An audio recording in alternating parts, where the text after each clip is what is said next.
1971 সালে বর্তমান বাংলাদেশের সাথে যুদ্ধ এবং ভারতের ইনভলভমেন্ট পাকিস্তানের জন্য ছিল বিশাল মানসিক এবং সামরিক ধাক্কা।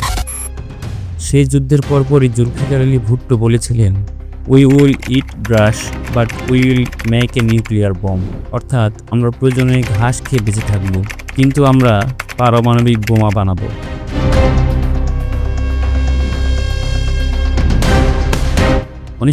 সালে ভারত যখন প্রথমবারের মতো পারমাণবিক পরীক্ষা চালায়, তখন পাকিস্তানে আতঙ্ক ছড়িয়ে পড়ে। এরপর পরই পাকিস্তান তাদের পরমাণু কর্মসূচিকে গোপনে অনেকখানি এগিয়ে নেয়।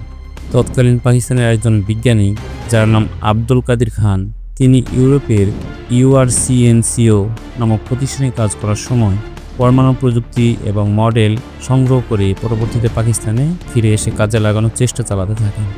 তিনি পাকিস্তানে কাহুটা রিসার্চ ল্যাবরেটরিজ KRL প্রতিষ্ঠা করেন, যেখানে গোপনে ইউরেনিয়াম সমৃদ্ধকরণের কাজ চলতে থাকে। 1998 সালে ভারত আবারও পারমাণবিক পরীক্ষা চালায়।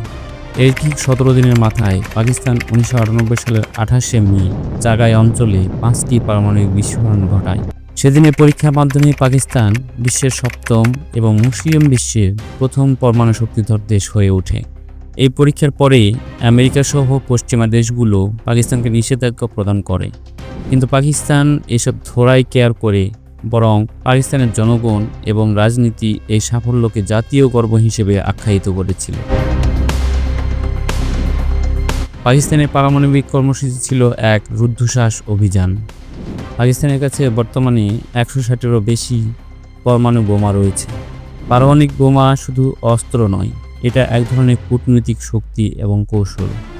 যদিও তাদের নামের পাশে বাইরের প্রযুক্তি চুরি করে এই মিশন চালানোর অভিযোগ আছে, কিন্তু তাতে কি এসে যায়? দিন শেষে তারা পারমাণবিক শক্তিধর রাষ্ট্র।